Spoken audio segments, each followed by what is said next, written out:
Hello दोस्तों, नमस्कार। स्वागत है आप सभी का यूथ स्टडी क्लासेस में। दोस्तों, आज हम लोग पढ़ेंगे अधिगम का पार्ट 2। अधिगम का पार्ट 1 पढ़ चुके हैं। इसमें हमने थॉर्नडाइक और स्किनर को पढ़ा। आज पढ़ेंगे व्यवहारवादी के अंतर्गत पावलो, हल और गुथरी। पावलो, हल और गुथरी। ठीक है दोस्तों, देखते हैं पावलो ने कौन कौन से सिद्धांत दिए। दोस्तों, इसके पहले हम पावलो की एक कहानी समझते हैं। उन्होंने अपना प्रयोग कुत्ते पे किया था। कुत्ता काफ़ी दिनों से भूखा था और कुत्ता को भोजन देने की प्रक्रिया क्या करते थे कि घंटी बजाते थे, उसके बाद कुत्ते को भोजन देते थे। ये प्रक्रिया कई दिनों तक ये करते रहे। तो धीरे धीरे क्या हुआ, जब ये घंटी बजाते थे तो कुत्ते के मुंह में लार आ जाती थी, क्योंकि वो समझ जाता था कि अब भोजन आने वाला है। तो ये प्रक्रिया कई दिन तक चलती रही। पहले घंटी बजाते थे, फिर उसको भोजन देते थे। धीरे धीरे उन्होंने क्या किया कि घंटी तो बजाया लेकिन उसको भोजन नहीं दिया, फिर भी उसके मुंह में लार आ गई। तो इस प्रकार से स्वाभाविक अनुक्रिया और उद्दीपक अनुक्रिया के बारे में समझते हैं। तो दोस्तों, समझते हैं, जब वो घंटी बजाते थे तो कुत्ते के मुंह में लार आ जाती थी और उसके बाद भोजन देते थे। लेकिन इसके बाद वो सिर्फ घंटी बजाते थे और भोजन कुत्ते को नहीं दिया, फिर भी लार आ गई। तो भोजन यहाँ पे क्या हो जाएगा, भोजन जो है स्वाभाविक अनुक्रिया है।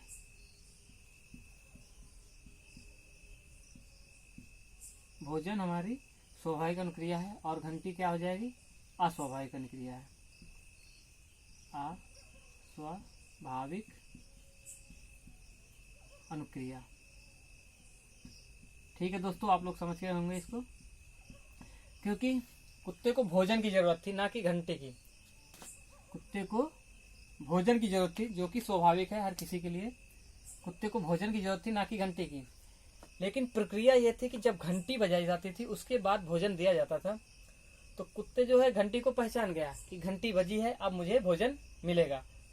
तो भोजन की वजह से उसके मुंह में लार आ जाता था। लेकिन कुछ समय बाद क्या हुआ कि केवल जब घंटी बजाई गई तब भी उसके मुंह में लार आ गया और भोजन नहीं पाया। तो भोजन हमारी क्या हो गई, स्वाभाविक अनुक्रिया है, और घंटी क्या है, अस्वाभाविक अनुक्रिया है। ठीक है दोस्तों, अब बात करते हैं इनके सिद्धांत की। इन्होंने कौन कौन से सिद्धांत दिए।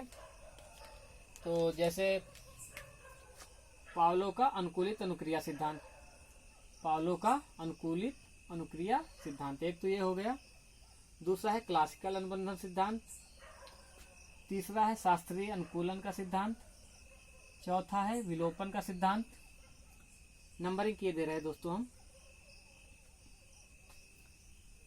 पहला, पावलो का अनुकूलित अनुक्रिया सिद्धांत, क्लासिकल अनुबंधन सिद्धांत, शास्त्रीय अनुकूलन सिद्धांत, विलोपन का सिद्धांत,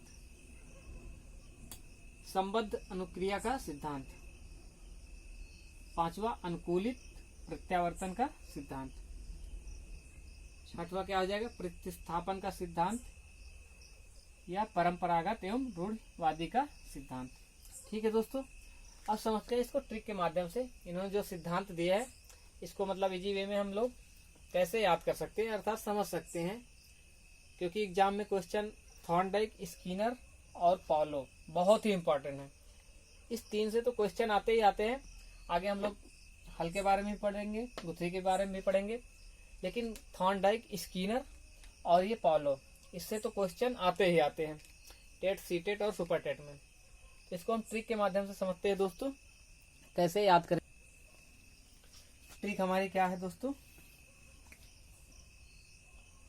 क्या है कि पावलो जो थे उन्होंने कुत्ता पाल रखा था जो कि शास्त्र में बहुत निपुण था। तो ऐसे एक ट्रिक बनी है, वो पाला हुआ कुत्ता जो था शास्त्र में बहुत ज्यादा निपुण था। तो ट्रिक हमारी हो जाएगी, पाला हुआ कुत्ता। ट्रिक हमारी क्या हो जाएगी, पाला हुआ कुत्ता क्लास में शास्त्र, क्लास में शास्त्र, शास्त्र जो नहीं है दोस्तों, शास्त्र शास्त्र को प्रतिदिन पाला हुआ कुत्ता क्लास में शास्त्र को प्रतिदिन संबद्ध पाला हुआ कुत्ता क्लास में शास्त्र को प्रतिदिन संबद्ध व रूढ़िवादी के अनुकूल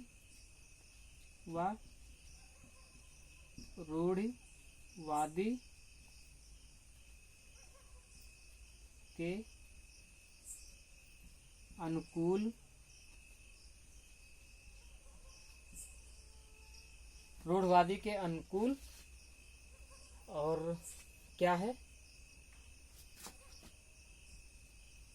प्रत्यावेदन दिया।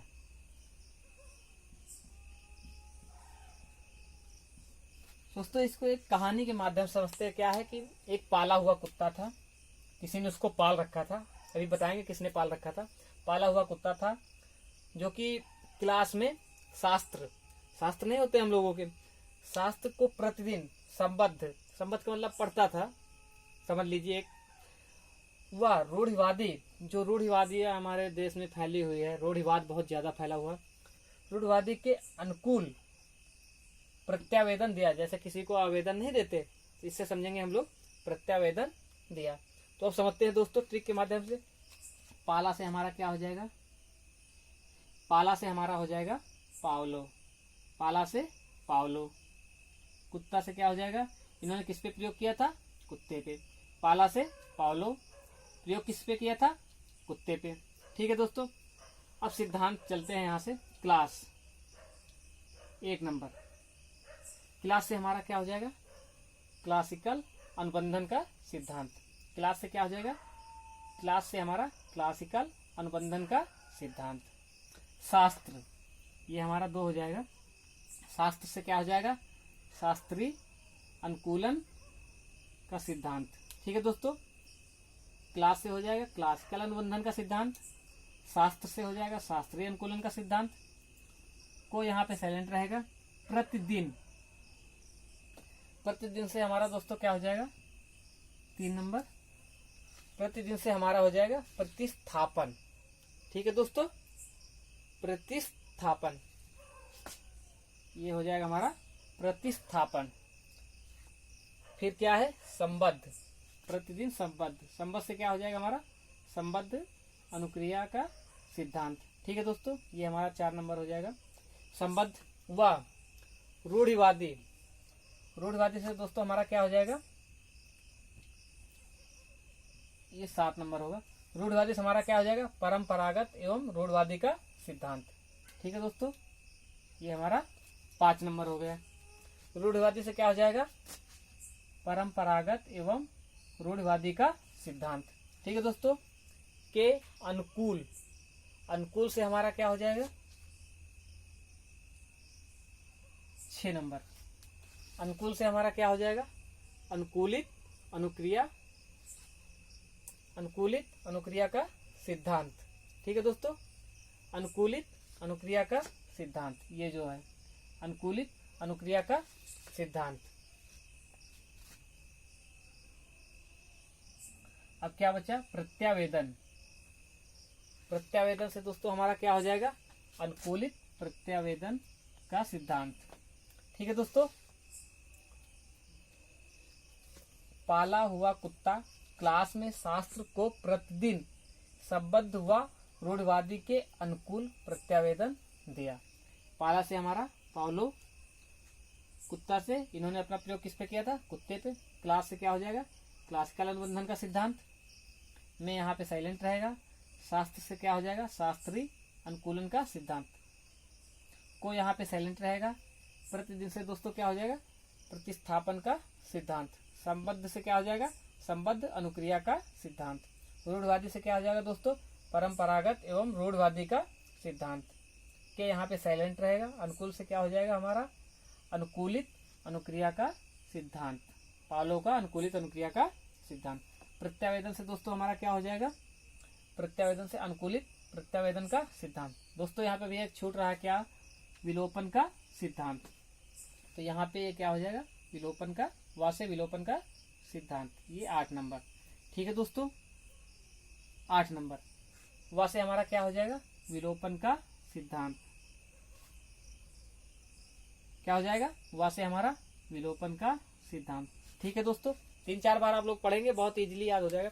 पाला हुआ कुत्ता क्लास में शास्त्र को प्रतिदिन संबद्ध व रूढ़िवादी के अनुकूल प्रत्यावेदन दिया। पाला हुआ कुत्ता क्लास में शास्त्र को प्रतिदिन संबद्ध व रूढ़िवादी के अनुकूल प्रत्यावेदन दिया। ठीक है दोस्तों, इस तरीके से पालो को हम लोग समझ चुके हैं। एक कभी कभी और पूछ लेता है CR का सिद्धांत। CR, सी से हो जाएगा, क्या हो जाएगा, कंडीशनल। सी से होगा कंडीशनल, आर से होगा रिस्पॉन्स। CR सिद्धांत, इस चीज को भी ध्यान रखेंगे दोस्तों, कभी कभी पूछ लेता है शॉर्टकट में। CR का सिद्धांत तो क्या हो जाएगा, सी से कंडीशनल लिख देते हैं, CONDISNOL रिस्पॉन्स, RESPONSE। ठीक है दोस्तों, कंडीशनल रिस्पॉन्स। अब समझते हैं हम लोग हल के बारे में। दोस्तों हल के बारे में समझते हैं। हल ने भी अपना प्रयोग बिल्ली पे किया था, लेकिन इनके महत्व को ज़्यादा नहीं दिया जाता, क्योंकि बिल्ली पे थॉर्नडाइक ने भी प्रयोग किया था। थॉर्नडाइक को मनोविज्ञान का जनक माना जाता है, तो इसलिए थॉर्नडाइक के उसको सिद्धांत को महत्व दिया जाता है, लेकिन इन्होंने भी अपना प्रयोग बिल्ली पे किया था। इस चीज़ को हम लोग याद रखेंगे। ज़्यादातर क्वेश्चन थॉर्नडाइक, स्किनर और पालो से आते हैं, फिर भी हम लोग समझते हैं हल का क्या है, प्रबलन या पुनर्बलन का सिद्धांत। ठीक है दोस्तों, प्रबलन या पुनर्बलन का सिद्धांत। प्रबलन का अर्थ क्या होता है, मतलब अपनी जरूरतों को पूरा करना। प्रबलन का तात्पर्य यहाँ क्या है, मनोविज्ञान की भाषा में अपनी जरूरतों को पूरा करना। जैसे एक भूखी बिल्ली पे भी इन्होंने अपना प्रयोग किया था। भूखी बिल्ली थी, वो प्रतिक्रिया कब कर रही थी, जब उसको भूख लगी तो भोजन की तलाश में अपनी जरूरत को पूरी करने के लिए प्रतिक्रिया कर रही थी, अर्थात बहुत ही कोशिश कर रही थी। इनको भी पिंजरे में रखा गया था, वो बाहर निकलने की कोशिश कर रही थी। तो प्रबलन का अर्थ मनोविज्ञान में क्या है, अपनी जरूरत को पूरी करना। ठीक है दोस्तों, समझते हैं इन्होंने कौन कौन से सिद्धांत दिए। जैसे हल ने प्रबलन या पुनर्बलन का सिद्धांत। ठीक है दोस्तों, इन्होंने कौन कौन से सिद्धांत दिए, प्रबलन या पुनर्बलन का सिद्धांत। पहला नंबर इनका क्या है, परिकल्पित निगमन का सिद्धांत। दूसरा क्या है, जैविक अनुकूलन का सिद्धांत।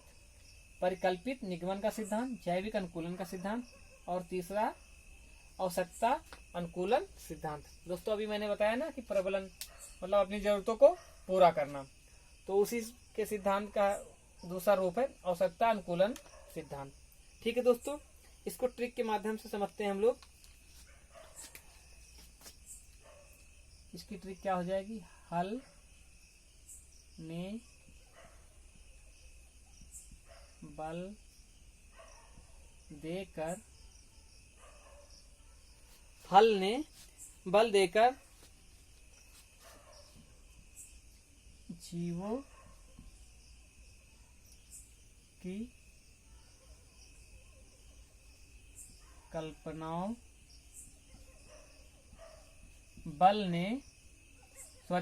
हल ने बल देकर जीवों की कल्पनाओं,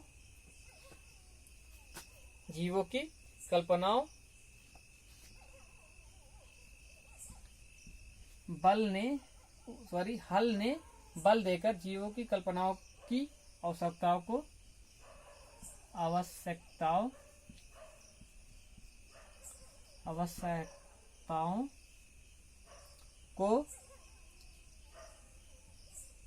पूरा किया। ठीक है दोस्तों, हल कोई व्यक्ति है, हल को हम यहाँ समझते हैं, हल कोई एक आदमी है जिसने बल के प्रयोग करके जीवों की, अर्थात ये समझ लीजिए इसको कहानी के माध्यम से क्या है, कोई जीवों को मार रहा था, प्रताड़ित कर रहा था, मतलब जीवों की हत्या कर रहा था।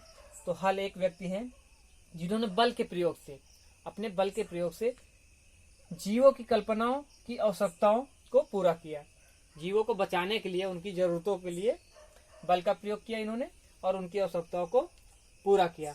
तो समझते हैं दोस्तों, हल से हमारा क्या हो जाएगा, हल से हमारे हल हो जाएंगे, बल से क्या आ जाएगा, प्रबलन या पुनर्बलन का सिद्धांत। ठीक है दोस्तों, हल हो गए हमारे, बल से क्या हो जाएगा, प्रबलन या पुनर्बलन का सिद्धांत। इसके आगे जीवो, 1 नंबर 2 नंबर, जीवो, जीवो से हमारा क्या हो जाएगा दोस्तों, जैविक अनुकूलन का सिद्धांत। ठीक है दोस्तों, हल, हल मनोवैज्ञानिक का नाम हो गया। बल से हमारा क्या हो जाएगा, प्रबलन या पुनर्बलन का सिद्धांत। जीवो से क्या हो जाएगा, जैविक अनुकूलन का सिद्धांत, जैविक अनुकूलन का सिद्धांत। आवश्यकता, यहाँ पे क्या है, कल्पनाओं की आवश्यकताओं, कल्पनाओं की आवश्यकताओं। कल्पनाओं का तात्पर्य यहाँ से क्या है, हर किसी की जरूरत होती है, आदमी कल्पना करता है कि मेरे पास ये हो जाए, मेरी ये जरूरत पूरी हो जाए। तो इससे समझते हैं कल्पनाओं की, कल्पनाओं से क्या हो जाएगा हमारा, परिकल्पित, कल्पनाओं से क्या हो जाएगा, परिकल्पित निगमन का सिद्धांत। और आवश्यकताओं से क्या हो जाएगा हमारा, आवश्यकता अनुकूलन सिद्धांत। ठीक है दोस्तों, हल ने कौन कौन सा सिद्धांत दिया, प्रबलन या पुनर्बलन का सिद्धांत, परिकल्पित निगमन का सिद्धांत, जैविक अनुकूलन का सिद्धांत, आवश्यकता अनुकूलन का सिद्धांत। तो इसकी ट्रिक क्या है, हल ने बल देकर जीवों की कल्पनाओं की आवश्यकताओं को पूरा किया। अर्थात जीव जो कल्पना कर रहे थे कि भविष्य में हम लोग सुरक्षित रहेंगे, लेकिन लोग उसको मार रहे थे, तो हल एक व्यक्ति है जिन्होंने बल का प्रयोग किया और उनकी जो कल्पनाएं थी जीवों की, उनकी जरूरतों को इन्होंने पूरा किया। तो 2-3 बार पढ़ेंगे, इजीली याद हो जाएगा। हल ने बल देकर जीवों की कल्पनाओं की आवश्यकताओं को पूरा किया। हल से हमारे हल हो गए, बल से प्रबलन या पुनर्बलन का सिद्धांत, जीवों से जैविक अनुकूलन का सिद्धांत, कल्पनाओं से क्या हो जाएगा, परिकल्पित निगमन का सिद्धांत, आवश्यकताओं से आवश्यकता अनुकूलन का सिद्धांत। ठीक है दोस्तों, बात करते हैं आगे गुथरी के। गुथरी ने अपना, गुथरी का कौन सा सिद्धांत है दोस्तों, गुथरी का समीपता अनुबंधन का सिद्धांत। समीपता, यहाँ पे मिट गया है, अनुबंधन का सिद्धांत। गुथरी का कौन सा सिद्धांत है, समीपता अनुबंधन का सिद्धांत। इन्होंने सीखने के सिद्धांत बताए, सीखने के सिद्धांत बताए। क्या क्या है, 1, 2, 3 और 4। ठीक है दोस्तों, गुथरी ने समीपता अनुबंधन का सिद्धांत दिया और सीखने के सिद्धांत बताए। पहला सिद्धांत कौन सा है, समीपता का सिद्धांत। दूसरा क्या है, एकल प्रयास अधिगम का सिद्धांत। तीसरा क्या है, नवीनता का सिद्धांत। चौथा क्या है, अधिगम अंतरण का सिद्धांत। दोस्तों, अधिगम अंतरण के बारे में हम एक अलग से वीडियो बनाएंगे, बहुत ही इम्पोर्टेंट है। अधिगम कितने प्रकार का होता है, अधिगम का स्तर क्या है, अधिगम किस तरीके से एक पक्ष से दूसरे पक्ष में जाता है, इसके बारे में एक वीडियो बनाएंगे। पहले हम समझते हैं गुथरी ने जो सिद्धांत दिए। तो इसकी ट्रिक क्या होगी, पहले एक कहानी के माध्यम से समझते हैं। गुथरी कोई व्यक्ति थे, वो जा रहे थे कहीं पे, क्या है, गुथरी कोई व्यक्ति थे, वो कहीं जा रहे थे, उनको एक नई वस्तु दिखी रास्ते में। जब वो घर से निकले, वो कहीं जा रहे थे, तो घर के पास ही समीप उनको एक वस्तु दिखी और वो देखकर उस पर परिकल्पना करने लगे और वहीं से उन्होंने कुछ सीखा। जैसे न्यूटन ने गुरुत्वाकर्षण की खोज की थी, एक पेड़ के नीचे लेटे हुए थे और एक फल गिरा, तो उन्होंने सोचा कि ये फल ऊपर क्यों नहीं गया, आखिर ये पृथ्वी पे क्यों आया। उन्होंने एनालाइज किया, सोचना स्टार्ट किया, फिर धीरे धीरे उन्होंने गुरुत्वाकर्षण बल की खोज की। इसी तरीके से गुथरी कोई व्यक्ति है, वो जैसे ही अपने घर से निकले, थोड़ी सी दूर गए, मतलब समीप पास ही गए, थोड़ी सी घर से निकल के थोड़ी दूर गए, तो उन्हें एक नई वस्तु दिखाई पड़ी। जब नई वस्तु दिखाई पड़ी तो वो बहुत ही वो हो गए अचानक से कि अरे ये कौन सी वस्तु, वो भी घर के पास देखा और उसको सीखा। तो ऐसी ही एक ट्रिक है, अमेजिंग करके आप लोग भी बना सकते हैं, कोई ऐसा नहीं है कि यही बहुत इंपॉर्टेंट है। आप लोग अपनी किसी स्टोरी से भी जोड़ के ट्रिक को बना सकते हैं। ठीक है दोस्तों, इनकी ट्रिक क्या है, गुथरी गुथरी ने एक नवीन वस्तु को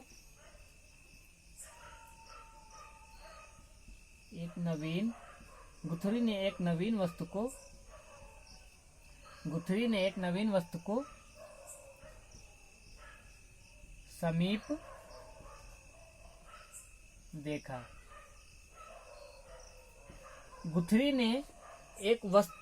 गुथरी ने एक नवीन वस्तु को समीप देखा। किसके समीप देखा? अपने घर के। गुथरी ने एक नवीन वस्तु को समीप देखा और अधिगम सीखा। दोस्तों, अधिगम का अर्थ यहाँ है सीखने से। मैंने बताया था पहले वीडियो में कि अधिगम का अर्थ होता है मनोविज्ञान की भाषा में सीखना। मनोविज्ञान की भाषा में अधिगम कहते हैं, इसका अर्थ होता है सीखना। ठीक है दोस्तों, समझते हैं। गुथरी ने एक नवीन वस्तु को समीप देखा और अधिगम सीखा। इसके समीप देखा? अपने घर के। ठीक है, गुथरी ने एक नवीन वस्तु को समीप में देखा और अधिगम सीखा।